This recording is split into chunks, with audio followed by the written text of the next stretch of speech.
সকালবেলায় স্বামীর বুকে মাথা রেখে একটু ঘুমিয়েছিলাম।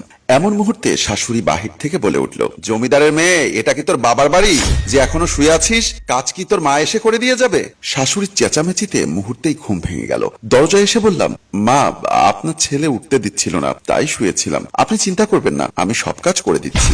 এই মেয়ে, মিথ্যা বলবি না। আমার ছেলে তোকে উঠতে দিচ্ছিল না, তাই না? নাকি তুই আমার ছেলেকে উঠতে দিচ্ছিস না? সেটা আমার খুব ভালো করেই জানা আছে। শাশুড়ির সঙ্গে তর্ক না করে রান্নাঘরে ঢুকে বাড়ির সব কাজ করতে লাগলাম। দুপুরবেলা সবাইকে খাবার টেবিলে ডাকলাম। খাবার টেবিলে সবাই খাওয়া শুরু করলো। এমন মুহূর্তে শ্বশুর বলে উঠল, ওয়াক্থু, তরকারিতে এত লবণ দেয়, লবণের জন্য মুখেই দেওয়া যাচ্ছে না। কি ব্যাপার হাসিব, তোর বউ কি বিয়ের আগে রান্না বান্না শেখেনি নাকি? কথাটি শুনে আমার স্বামী বলল, বাবা, লবণ তো ঠিকই আছে। কি লবণ ঠিক আছে? মাত্র 6 মাস হলো বিয়ের, তাতেই আমাদের বিরুদ্ধে গিয়ে বউয়ের দিকে যাচ্ছিস? সঙ্গে শাশুড়ি বলে উঠল, থাক বলো না, আমাদের ছেলে এখন আমাদের নেই। এমন কথা শুনে দৌড়ে নিজের রুমে গিয়ে কান্না করতে থাকলাম আর ভাবলাম, এতটা পরিশ্রম করি, এতটা ওদের ভালোবাসি, অথচ ওরাই আমাকে দেখতে পারে না, সব সময় খোঁটা দেয়। পেছনে আমার স্বামী এসে আমার মাথায় হাত বুলিয়ে দিয়ে সান্ত্বনা দেয় যে একদিন সব ঠিক হয়ে যাবে। আমি আর কিছু বললাম না, চোখ মুছে তাকে জড়িয়ে ধরলাম। আরেকদিন সকালবেলা থেকেই পেটে প্রচন্ড ব্যথা, বোধহয় পিরিয়ড হবে। এই ব্যথা প্রতিবার পিরিয়ডের আগে হয়। হঠাৎ কারো কর্কশ গলা শুনে চমকে সামনে তাকালাম। শাশুড়ি দাঁড়িয়ে আছে। তিনি কথাবার্তাহীন সোজা জিজ্ঞেস করলেন, বৌমা, তোমার উচিত বিয়ের গহনাগুলো আমাকে দিয়ে দেওয়া, আর তুমি অবুঝ মেয়ের মতো সব গহনা নিজের কাছে রেখে দিয়েছো। ব্যাপারটা খুব খারাপ দেখায়, বুঝলে? এখন সোজা গহনাগুলো আমার হাতে দাও। পেটে ব্যথা নিয়ে বিছানা থেকে উঠতে ইচ্ছা করছে না। নম্র গলায় শাশুড়িকে বললাম, গহনার বক্স খুলতে সময় লাগবে, তাছাড়া এই গহনা আমার মায়ের, এগুলো কেন দিব? মা, এগুলো তো আমার মায়ের দেওয়া। আমার মা বিদায় বেলায় আমাকে আগলে রাখতে বলেছিলেন। চুপ বেয়াদব মেয়ে, বিয়ে হতে না হতেই মুখের উপর তর্ক করছো তুমি। তোমাকে তো।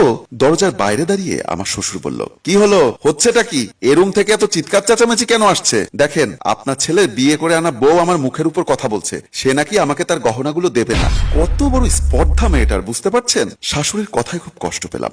আমার হকের উপর জোরপূর্বক তিনি নিজের হক বসাতে চাচ্ছেন। অসহায় চোখে শাশুড়ি মায়ের দিকে তাকালাম। তিনি নির্লিপ্ত চোখে তাকিয়ে আছেন। বোধহয় প্রতিবাদ করতে পারবেন না তিনি। তখনই আমার স্বামী জিসান ঘরের মধ্যে প্রবেশ করলো। সে তার মাকে দেখে ঘটনা কি জিজ্ঞেস করলো। শাশুড়ি মা ঘটনা খুলে বললেন। জিসান আমার কাছে এসে টু শব্দ করলো না, সুজা গহনাগুলো খুলে শাশুড়ির হাতে ধরিয়ে দিল। আমার চোখ থেকে কষ্টের পানি ঝরে পড়তে লাগলো। জিসানের মুখের দিকে তাকালে তিনিও চুপচাপ ওয়াশরুমে ঢুকে পড়ল। শাশুড়ি মা বের হয়ে এলেন। একে তো পেটের ব্যথা, তার উপর শাশুড়ি মায়ের ব্যবহারে কষ্ট পেয়েছি। আচমকা পেটে গরম ভাব লাগায় হকচকিয়ে খেয়াল করলাম জিসান আমার পেটের উপর হট ওয়াটার ব্যাগ লাগিয়ে গরম পানির ভাব লাগাচ্ছে। আমাকে তাকিয়ে থাকতে দেখে জিসান জিজ্ঞাসা করলো, ওভাবে তাকিয়ে থেকো না বউ, প্রেমে পড়ে যাবে। লোকটা অদ্ভুত, এই না আমার সঙ্গে কুটু আচরণ করেছিল, সেই এখন ভালো ব্যবহার করছে। আমার ভাবনার মাঝে জিসান বলে উঠল, ধরো, এটা পেটে ধরে রাখো, আমি একটু বাহির থেকে আসছি। জিসান চলে গেল। আমার চোখে ঘুম হানা দিচ্ছে। ঘুমলে ব্যথা কম লাগে, এমনই ধারণা আমার। কবে ঘুমিয়েছি জানি না। কিছুক্ষণ পর কানে চিৎকার চেঁচামেচি শুনতেই চোখ খুলে গেল আমার। আশপাশ খেয়াল করে দেখলাম আমি বিছানায় শুয়ে আছি, কিন্তু আমার পরনের পোশাক পরিবর্তন করা। আগের ন্যায় আমার পেটে হট ওয়াটার ব্যাগ রাখা, তবে আমার পোশাক পাল্টালো কে? তখনই চরের শব্দ হলো। নিজেকে আর বিছানায় বসিয়ে রাখতে পারলাম না। হন্তদন্ত হয়ে দরজা খুলতেই সামনে শাশুড়িকে দেখতে পেলাম। তিনি কেমন যেন রেগে আছেন বোঝা যাচ্ছে। ফোঁস করে তিনি বললেন, এই বিয়াদব মেয়ে, তোমার মাথায় দেখি ন্যূনতম বুদ্ধি শুদ্ধি নেই। গহনা একবার আমাকে দিয়ে আবার তোমার নিজের স্বামীকে ফেরত চাইতে পাঠাও। বলি, তোমার বাবা আমাকে কিছু শেখায়নি? ইতিমধ্যে আমার চোখ থেকে পানি পড়া আরম্ভ হয়ে গেল। শাশুড়ি কি বলছেন বুঝতে পারছি না। আমি কবে জিসানকে বললাম গহনা ফেরত আনতে? ব্যাস আম্মা, অনেক বলে ফেলেছেন। তোমাদের বৌমার গহনা ফেরত দিয়ে দিন। গহনাগুলো তো আমি তোর বোনের কাছে পাঠিয়ে দিয়েছি। আপনার মেয়ের জামাই নেশায় জুয়া খেলায় হেরে লক্ষ লক্ষ টাকা লস খেয়েছে বলে এখন আমার বউয়ের গহনাগুলো দিয়ে সুদ মেটাচ্ছে। দরজার পাশে গিয়ে ভাবলাম, আমি কি স্বপ্ন দেখছি? এমনটা মনে হচ্ছে। পেটের ব্যথাটা আমি বেমালুম ভুলে গিয়েছি। হঠাৎ আমার স্বামীর প্রতিবাদ দেখে তার প্রতি আমার ভালোবাসা শত গুণে বেড়ে গেল। স্বামী দূরে গিয়ে আম্মার রুম থেকে আমার স্বর্ণের বক্সটা নিয়ে আমাকে দিয়ে দিল।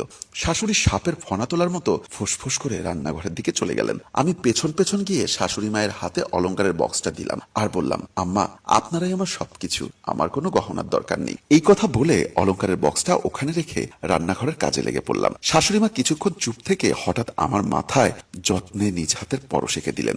এই মেয়ে, পিরিয়ড নিয়ে কিসের কাজ করতে যাচ্ছিস? বেশি কাজ পারিস সেটা দেখাতে চাচ্ছিস? শোন, জিসান যেমন আমার ছেলে, তেমনি আমি তার জন্য বউ নয়, আমার জন্য মেয়ে এনেছি। যখন তোমার শ্বশুর আমায় একা ফেলে পরপারে চলে গিয়েছিল, তখন আমার একটা মেয়ের খুব ইচ্ছা ছিল। তবে আল্লাহর উপর ছেড়ে দেওয়ায় বৌমার রূপে নিজের মেয়ে পেয়েছি।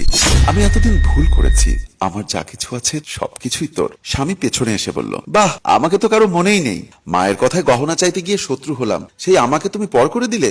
This is not fair. দেখলেন আম্মু, আপনার ছেলে কিরকম হিংসুটে, একটু আমার খুশিও না সহ্য হয় না। বলেই ভেঙচি কাটলাম। শাশুড়ি মা আমাদের দুজনকেই বুকে জড়িয়ে নিলেন।